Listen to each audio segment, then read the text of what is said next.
YS Jaganmohan Reddy పెదనాన్న కుమారుడైనటువంటి YS Madan Mohan Reddy చేసినటువంటి భూ కబ్జాలకు సంబంధించి ఇప్పుడు ప్రభుత్వం విచారణకి ఆదేశాలు జారీ చేసింది.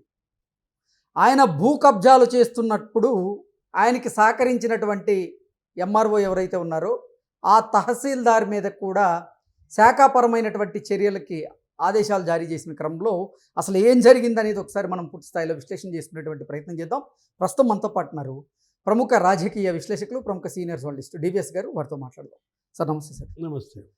జగన్మోహన్ రెడ్డి పెదనాన్న కుమారుడైనటువంటి వైఎస్ మధుసూదన్ రెడ్డి ఆయన భూ కబ్జాలకు పాల్పడినట్టుగా ఆయన మీద ఆరోపణలు వస్తున్న క్రమంలో ఆయన భూ కబ్జాల మీద ఇప్పుడు ప్రభుత్వం విచారణకైతే ఆదేశాలు జారీ చేసింది. ఆయన భూ కబ్జాలు చేయడానికి సహకరించినటువంటి తహసీల్దార్ మీద కూడా శాఖాపరమైనటువంటి చర్యలకి ఆదేశాలు జారీ చేసింది. అసలు ఏంటి సార్, ఏం చేశారు ఈ మధుసూదన్ రెడ్డి? హిరణ్యాక్షుడు అని ఒకడు ఉంటాడు, తెలుసా? హిరణ్యాక్షుడు అసలు భూమినే చాప చుట్టాడంట. భూమినే చాప చుట్టేశాడు. అంటే వాడిని మించిపోయారా వీళ్ళంతా? ఓకే, భూ కబ్జాల విషయంలో ఆయన కేవలం భూమిని చాప చుట్టాడు, వీళ్ళు భూమినే మింగేశారా? ఓకే, జీర్ణం వాతాపి జీర్ణం లాగా జగన్మోహన్ రెడ్డి పార్టీ నాయకులు భూమి మింగి జీర్ణం చేసేసుకున్నారా? ఇప్పుడు ఇదే ఈ పెదనాన్న కొడుకు, ఎవరు? జగన్మోహన్ రెడ్డి పెదనాన్న కొడుకు ఆ వైఎస్ మదన్ మోహన్ రెడ్డి 100 ఎకరాలు కబ్జా. అంటే అన్నబాటలోనే తమ్ముడు కూడా పయనిస్తున్నాడు అంటారు. అక్కడెక్కడ తొండూరు మండలం, దాంట్లో నీకు మల్లెల అనే గ్రామంలో మాధవీలత, ఇప్పుడు ఈ మదన్ మోహన్ రెడ్డి భార్య పేరిట ఒక 10 ఎకరాలు ఏమో, ఇతని పేరిట ఒక 14 ఎకరాలు ఏమో రిజిస్ట్రేషన్ కూడా చేయించుకున్నారు. ఇది కాకుండా పశువుల మేతకు వదిలేసినటువంటి 100 ఎకరాలు దీంట్లో కలిపేసుకున్నారు. అసలు అక్కడ చెరువులో బోర్లు వేసి 2 కిలోమీటర్ల పైప్ లైన్ వేసి ఇక బత్తాయి సాగు, చీనీ పంటలు ఇక పండిస్తున్నారు. ఇది ఇప్పుడుది కాదు, ఎప్పుడో వచ్చిన వార్త. ఇప్పుడు సాయి ప్రసాద్ ఏదో ఆదేశాలు ఇచ్చినట్టున్నాడు, ఆ తహసీల్దార్ మీద ఏదో చర్యలు తీసుకోమన్నట్టున్నారు. చెరుకూరి శ్రీధర్ కలెక్టర్గా 13 తహసీల్దారులను పక్కన పెట్టారు. మొత్తం ఇదే గ్యాంగ్. ఒక తహసీల్దార్ అయితే 400 కోట్ల భూమి, ఎన్ని కోట్లు? 400 కోట్ల రూపాయలు విలువైన భూమి కబ్జా అతని హయాంలో. అంటే ఇప్పుడు ఏది నాకు తెలిసి కడప జిల్లాలోనే 66 సర్వే నంబర్లలో 1800 ఎకరాలు కబ్జా చేశారు 5 ఏళ్లలో. ఎన్ని సర్వే నంబర్లు? 66 సర్వే నెంబర్. 1800 ఎకరాలు చుట్టేశారు, చాప చుట్టేశారు. ఆయన ఎవరు? సీకే దిన్నె మండలం, అక్కడెక్కడో ఎస్టేట్ ఉంది. ఎవరాయన? సజ్జల ఎస్టేట్ సీకే దిన్నె మండలంలో 146 ఎకరాలు. 3 మెన్ కమిటీ వెళ్ళింది ప్రభుత్వం, చంద్రబాబు ప్రభుత్వం 3 మెన్ కమిటీని పంపితే అసలు లోపలికి రానిలేదు. అసలు రెవెన్యూ సిబ్బందికి అసలు ఇక్కడేం పని అన్నారు, కొట్టబోయారు. మొత్తానికి ఎట్టకొట్ట వెళ్ళారు, విచారణ చేశారు, సర్వే చేశారు. ఒక 53 ఎకరాలు ఏమో ఆక్రమించాడు అని నిర్ధారించారు. 10 ఎకరాలు ఏమో ఫారెస్ట్ ఉందన్నారు. అసలు ఆయన ఎవరు? వాళ్ళ రాజ్యసభ సభ్యుడు ఉన్నాడు ఇంకొక ఆయన, వైసీపీ, మేడ రఘునాథరెడ్డి. చింతకుంట మండలం మొత్తం చుట్టేశాడు. అంటే మండలం మొత్తం మింగేశారు. అంటే దేవిరెడ్డి శివశంకర్ రెడ్డి తెలుసా? A5 అదే వివేక హత్య కేసులో డాక్టర్ చైతన్య తెలుసు కదా. ఆ డాక్టర్ చైతన్య జైలుకి వెళ్ళి 20 కోట్ల ఆఫర్ దస్తగిరికి ఇచ్చాడని. ఆ దేవిరెడ్డి శివశంకర్ రెడ్డి ఇంట్లో ఎంతమంది ఉన్నారు?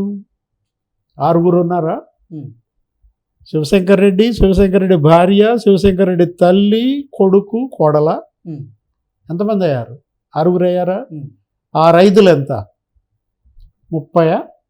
30 ఎకరాలు కబ్జా, రిజిస్ట్రేషన్ కూడా. అరే ఒక్కొక్క ఖరీదు ఎంత అనుకుంటున్నావు? ఏవుడు నీ కదిలిచ్చిన 200 కోట్లు, 300 కోట్లు, 400 కోట్లు మొత్తం కడప జిల్లా గంపగొత్తగా వీళ్ళకి రాసి ఇచ్చేసారా? అంటే వైఎస్ కుటుంబం ఎలా చెరబట్టింది ఆ జిల్లాని నీకు మచ్చు తునక. అప్పట్లో ఏదో ఇడుపులపాయ ఎస్టేట్ అనేవాళ్ళు, రాజశేఖర్ రెడ్డి, రాజారెడ్డి. దీంట్లో రాజశేఖర రెడ్డి అసెంబ్లీలో ఏమన్నాడు? నాకు తెలియకుండా మా నాన్న కొన్నాడు, 616 ఎకరాలు నేను హ్యాండ్ ఓవర్ చేసేస్తున్నా, అసైన్డ్ భూమి అని మాకు తెలియదు, కొనకూడదని తెలియదు. మా నాన్న ఒక ఇల్లిటరేట్ అన్నట్టుగా రాజారెడ్డి గురించి అసెంబ్లీలో చెప్పాడు ముఖ్యమంత్రిగా. నిజమే అనుకున్నారు జనం. ఎమ్మెల్యేలు కూడా పాపం పర్వాలేదు 616 ఎకరాలు ఇచ్చేస్తున్నాడు అనుకున్నాం. మరుసటి రోజు మళ్ళీ అసెంబ్లీలో ఏం చెప్పాడు తెలుసా రాజశేఖర రెడ్డి ముఖ్యమంత్రిగా? 616 కాదు 316 అన్నాడు. ఇచ్చేస్తున్నా అన్నాడు. 316 ఎకరాలైనా ఇచ్చాడా? ఇప్పటికి ఇచ్చాడా? సెంటు భూమి ఇప్పటికి కూడా ఇవ్వాల. ఓకే. మొత్తం ఆ ఇడుపులపాయ ఎస్టేట్లో 1000 ఎకరాలు. ఏంటి అది మామూలు అంశం కాదు అసలు. దాన్ని ఏరియల్ సర్వే చేశారు. అప్పట్లో ఆదికేశవ నాయుడు ఎవరో పంపించాడు హెలికాప్టర్. తెలుగుదేశం వాళ్ళు ఆ మొత్తం ఫోటోలు, ఆ చెరువులు, అక్కడ ఉన్నటువంటి గుడి అన్ని ఫోటోలు తీసి వదిలారు. అంటే భూ బకాసురులంతా ఒక పార్టీ పెట్టుకుంటే ఏంటి ఆ పార్టీ పేరు? వైఎస్ఆర్ కాంగ్రెస్. అంటే వైఎస్ఆర్ కాంగ్రెస్ ఎందుకు, బకాసుర కాంగ్రెస్ అని పెట్టుకుంటే పోలా. ఇది ఒక జిల్లా, ఒక జిల్లాలో మచ్చు తునుక. అసలు చిత్తూరు జిల్లాలో ఒక బకాసుర. ఆయన ఎవరు? ఆయన అసలు మొత్తం దగ్గర దగ్గర ఒక 15 మండలాలు, ఎన్ని 5 నియోజకవర్గాలు, 20,000 ఎకరాలు, 5 నియోజకవర్గాలు, 15 మండలాలు, 20,000 ఎకరాలు కబ్జా చేసింది ఎవరు? క్విజ్. నువ్వు చెప్పాలి ఆన్సర్ నాకు. పెద్దిరెడ్డి రామచంద్రారెడ్డి. అసలు ఆయన అయితే ఒక గ్రామం మింగాడని, ఏదో రాగాలపల్లిలో ఏదో ఉంటారు, ఆ గ్రామం జమీందారీ భూములు మొత్తం అంతా రిజిస్ట్రేషన్ చేసుకున్నాడు. అతని పేరిట, అతని కుటుంబ సభ్యుల పేరిట, బినామీల పేరిట. అసలు ఆయన భార్య మనకు తెలియదు, వాస్తవం ఏదో మీడియాలో వచ్చిన సమాచారం, పెద్దిరెడ్డి స్వర్ణ మేడం పేరిట 225 ఎకరాలు అన్నారు. అసలు ఎట్లా సాధ్యం? ల్యాండ్ సీలింగ్ యాక్ట్ ఉండదా? అంటే ఏర్పేడు పారిశ్రామిక వాడలో చుట్టూ ప్రభుత్వ భూమి, మధ్యలో వీళ్ళకి పట్టా భూమి, చుట్టూ అడవులు, నల్లమల దట్టమైన ఫారెస్ట్. నువ్వు నల్లమల బిడ్డవే అనుకుంటా. నల్లమల భూమి చుట్టూ అడవులు, అక్కడ 73 ఎకరాలు మరి కబ్జా. అదేమంటే పట్టా భూమి మాదంటాడు మిథున్ రెడ్డి. ఇంతకుముందు చంద్రబాబు ముఖ్యమంత్రిగా ఏం చేశాడు, కిరణ్ ముఖ్యమంత్రిగా కూడా ఓకే చేశాడు అంటాడు. అదే ఏది అక్కడ ఒక ఫామ్ హౌస్ ఏదో కట్టాడు, మా కూలాళ్ళ కోసం కట్టించానో ఏదో చెప్పినట్టున్నాడు. మంగళంపేట అడవుల. అంటే అసలు ఎలా వీళ్ళకి అసలు కథలుగా చెప్పుకోవాలి. ఈ బకాసుర చిత్తూరు, బకాసుర కడప, ఆకేపాటి అమర్నాథ్ రెడ్డి అని ఇంకొక ఆయన ఉన్నారు. ఈ లెక్కన మనకు టైం సరిపోదు చెప్పుకుంటే వెళ్తే. ఆయన అయితే గమ్మత్తు ఏంటో చెప్పిన, మేడం జ్యోతి, ఆకేపాటి జ్యోతి, అదేంటది ప్రభుత్వ భూమి. అక్కడ ఏం చేశారు ఆయన, రాజంపేటలో అక్కడ బీసీ కాలనీ కట్టిస్తున్నా అన్నాడు. సో ప్రభుత్వ భూమి, బీసీలందరికీ ఇళ్ళు కట్టించారు. కట్టించిన తర్వాత ఆ భూమి అంతా ఎవరి పేరు రిజిస్ట్రేషన్ చేశారు? చెప్పు. క్విజ్. ఆకేపాటి జ్యోతి పేరిట రిజిస్ట్రేషన్ అయిపోయిందా?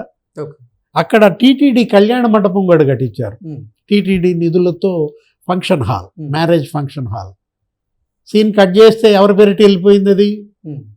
ఆకేపాటి జ్యోతి. అంటే వీళ్ళు అసలు ప్రభుత్వ భూములు అసలు టీటీడీ నిధులతో కట్టించుకోవటం, స్కూల్స్ కట్టించుకోవటం, ప్రభుత్వంతో మొత్తం అయిపోయినాక పెళ్ళాం పేరిట రిజిస్ట్రేషను, తమ్ముడు పేరిట రిజిస్ట్రేషను, అసలు కుటుంబ సభ్యుల పేరిట. ఇదంతా ఈ స్టోరీ అంతా ఏంటి? జగన్ 1.0. మరి రేపు పొద్దున 2.0 అంటున్నాడు, చూసుకోండి. రేపు పొద్దున జగన్ 2.0 అంటే జనం కాదు వణికేది, భూమే వణికుద్దా? Okay sir, thank you sir.